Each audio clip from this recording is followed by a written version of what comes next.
Option का use आपको बड़े ही ध्यान से करना है, बड़ी सतर्कता के साथ करना है।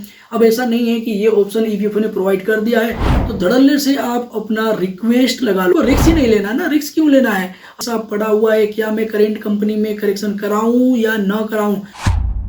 यदि आपके भी पीएफ अकाउंट में किसी तरीके का गलती हो गई है और अब आप उसे ऑनलाइन करेक्ट करवाना चाहते हो, क्योंकि फ्रेंड्स यहाँ पे ईपीएफओ ने नया ऑप्शन प्रोवाइड कर दिया है ज्वाइंट डिक्लेरेशन का, लेकिन इस ऑप्शन का यूज आपको बड़े ही ध्यान से करना है, बड़ी सतर्कता के साथ करना है।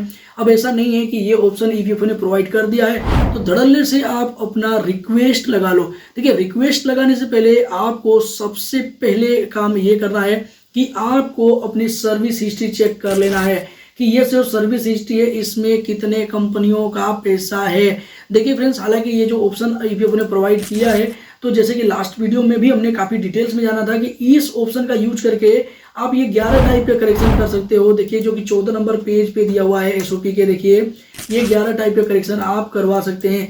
लेकिन ये सारे करेक्शन करवाने के लिए लिमिट ईपीएफओ ने रखा है। देखिए यहाँ पे केवल और केवल मैरिटल स्टेटस को छोड़ दीजिए, तो इसके अलावा सभी का एक बार ही आप करेक्शन करवा सकते हैं। तो करेक्शन करवाने से पहले आप मान लीजिए कि आपके डिटेल्स में फादर नेम ही गलत है या फिर आपके नेम के मीनिंग में मिस्टेक है, आप उसे करेक्शन करवाने वाले हो, तो भैया इससे पहले जो आपको काम करना है, सबसे पहला काम करना है कि आपको अपनी सर्विस हिस्ट्री चेक करना है। देखिए, व्यू वाले ऑप्शन पे जाना है और सर्विस हिस्ट्री चेक करना है और उन लोगों का खास ध्यान रखना है जो कि एक तरीके से कंसल्टेंसी चलाते हैं। भैया ऐसा नहीं है कि आप धड़ल्ले से पैसे लेकर के किसी का भी करेक्शन रिक्वेस्ट लगा दो। भैया सबसे पहले किसी का आप करेक्शन रिक्वेस्ट लगाने वाले हो तो आपको ये चीज चेक करना है। देखिए, सर्विस हिस्ट्री में आप जाएंगे तो आपको ये देखना है कि इन मेंबर ने कितने कंपनियों में काम किया हुआ है। हालांकि ये जो मेंबर का मैंने लॉगिन किया हुआ है इन्होंने केवल और केवल एक कंपनी में काम किया है। अगर कोई ऐसा मेंबर है जिनका एक से ज्यादा कंपनियों में एंट्री है, यानी कि एक से ज्यादा कंपनी में उन्होंने काम किया है, सर्विस हिस्ट्री है, उनका पैसा भी है, तो आपको करेक्शन नहीं करना है। करेक्शन करने से पहले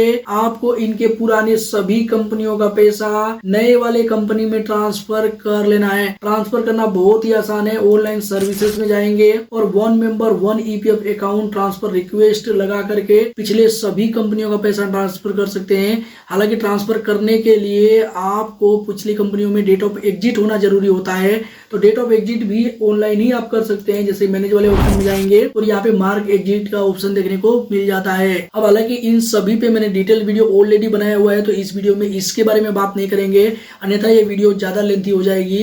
तो मुझे इस वीडियो में यही आपको बताना है, इन्फॉर्मेशन देना है कि आप सबसे पहले पिछले सभी कंपनियों का मार्क एग्जिट कर लीजिए, यानी कि डेट ऑफ एग्जिट अपडेट कर लीजिए और सही अपडेट कीजिए, ओवरलैप नहीं होना चाहिए। अब देखिए, उसके बाद से एग्जिट करने के बाद आपको पैसे एक बार ट्रांसफर कर लेना है। सभी कंपनी का आप एक साथ ही ट्रांसफर कर सकते हैं। भले ही 4 कंपनी का पैसा है पिछली और अभी तक आपने ट्रांसफर नहीं किया है तो 4 या 5 जितनी भी कंपनी है सभी का एक साथ ही आप ट्रांसफर रिक्वेस्ट लगा सकते हैं और आपको फिर वेट करना है। देखिए, ट्रांसफर रिक्वेस्ट तो आपने लगा दिया, उसके बाद ऐसा नहीं है कि तुरंत के तुरंत आपको अपडेट करना है, थोड़ा सा वेट करना है। जब आपकी पुरानी कंपनी का सब कंपनी का पैसा आपकी नई वाली कंपनी में आ जाए, आपको यहाँ से पासबुक से चेक कर लेना है। देखिए, पासबुक का भी ऑप्शन आता है, पासबुक में देख लेना है कि सभी कंपनी का पैसा जुड़ गया एक एक करके, उसके बाद ही करेक्शन का रिक्वेस्ट लगाना है।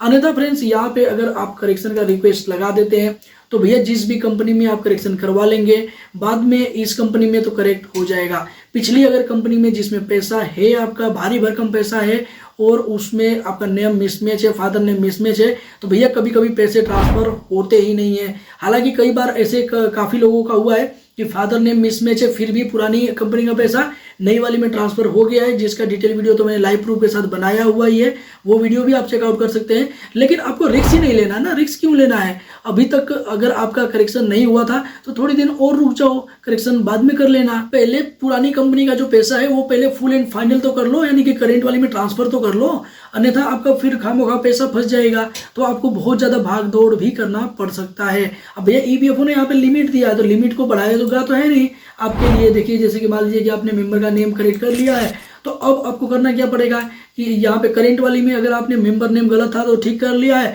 तो पुरानी सभी में करना पड़ेगा करेक्ट एक एक करके, तो भैया आपका टाइम बहुत चला जाएगा। तो अगर आप खुद का अपडेट कर रहे हैं तो अब आपने अगर पूरा वीडियो देखा है तो डेफिनेटली समझ गए होंगे कि भैया आपको पैसे का लॉस हो सकता है, तो इसलिए पुरानी कंपनी का पैसा ट्रांसफर करना जरूरी है। अगर आप एक कंसल्टेंसी चलाते हैं तो भैया ऐसा नहीं है कि पैसे कमाने के लिए कुछ भी किसी का भी ट्रांसफर कर दें, तो आपको भी उनके बारे में भी सोचना है। थोड़ा सा ज्यादा पैसे उनसे ले लो, चार्ज कर लो अगर आपका ज्यादा टाइम लगता है तो, लेकिन उनका काम आपको पूरा ही करना है एक एक करके। अगर वो बोले कि नहीं करेक्शन करवाना है तो भैया करेक्शन करवाने से पहले उनको आप समझाइए इस चीज को कि अगर आप करेक्शन करवा लेंगे तो पुरानी कंपनी का पैसा फंस जाएगा। पहले आपको पुराने कंपनी का पैसा ट्रांसफर करवाना पड़ेगा, एग्जिट करने के बाद आपको वेट करना पड़ेगा, उसके बाद ही आपको करेंट वाली में रिक्वेस्ट लगाना है। और जब करेंट वाली में सही हो जाए तो भैया उसके बाद तो आपका काम ही खत्म हो जाएगा। अब हालांकि आप में से ही काफी लोगों ने कमेंट करके भी पूछा था कि सर मेरी पुरानी कंपनीज में पैसा पड़ा हुआ है, क्या मैं करेंट कंपनी में करेक्शन कराऊं या ना कराऊं। तो मैंने इसलिए ये छोटी सी वीडियो बनाया है कि भैया उनके साथ साथ आपको भी फायदा हो सके, आपको भी पता चल सके।